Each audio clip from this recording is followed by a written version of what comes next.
Mo, how old are you now?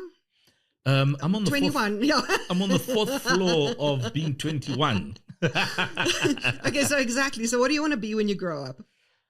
Wow. I want to be someone that looks back at his life and say, okay, I think I've done everything that I wanted to do and I'm satisfied with my life. I want to be a satisfied, grown-ass man one day. That's what I want to be. I don't want to be sitting there in my 60s and 70s thinking, gosh, why didn't I pursue that? Why didn't I do this? And of course, I think one of my Achilles sort of, is that I sometimes procrastinate a lot. Have a good idea, want to do something, and then just either never do it or take forever to do it. So I don't want to be that person anymore when I grow up. I want to be a little bit more intentional. I want to be a little bit more effective and very sort of direct in the things I want to do and actually getting them done. But you overthink some things, which becomes your procrastination. So what is your ideal job? If you had to say, Mo Flavor, I'm 40 years old, for the next 40 years, I'm going to work towards something. Is there a passion of yours that you love? Is there something bigger than radio, or alongside radio that excites you as much? I want to take my interest in sport, football in particular, a little further. If you had a magic wand and you're like, okay, what would you like your next gig to be? Yeah. No, I would really want to do something in the football space. So from a broadcast point of view, sportscasting, that is something that I'd actually love to do. And I think you'd be brilliant at it. Well, yeah, I think when you have an interest in something, there's so many different ways that you can scratch that itch, right? And I feel like this itch is still there. And it's getting itchier. It's getting itchier. Now, I grew up in a space where there were people that were known for certain things. So like Robert Marawa is, the sportscaster, the quintessential, sports guy. He's an icon. He was there before sport was even invented. So there's no doubt, about where he is and who he is. I've been known as a radio host, a club DJ, largely in the music and pop culture space.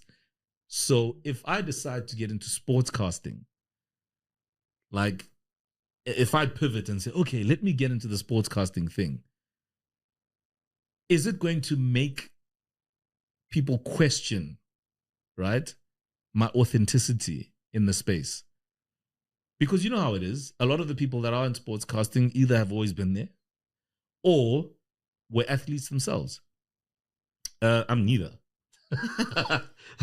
I mean, kicking a football at five-a-side, is nowhere near playing at 100,000 capacity packed F&B stadium every other week. Okay, but I think that you underestimate how much knowledge you have and how much people rely on your tweets and your insights to almost guide their own conversations around the braai.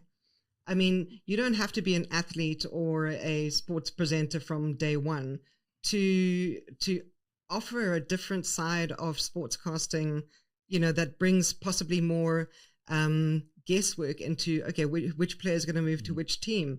Do you think this injury is going to cause them to lose the cup or whatever? Sorry, I'm talking about a subject I know nothing about. I'm getting the slightest inclination that that's exactly what's happening. It's like, okay, the point is taken. So yeah, I think that is something that, I was with you yesterday at Super Sports. We've pretty much wrapped up now. So like, I was watching you compete against DJ Naves at Super Sport yesterday in the segment called Versus. Yeah. Your answers were so articulate. Even if they, you were pitching for a team that hasn't won anything forever, and you were still winning because you were still making good points about how they tried. I'm sitting here thinking, damn, Kaiser Chiefs should hire me. There you go. But I'll tell you something, because I sit in the back end of a lot of your broadcasts.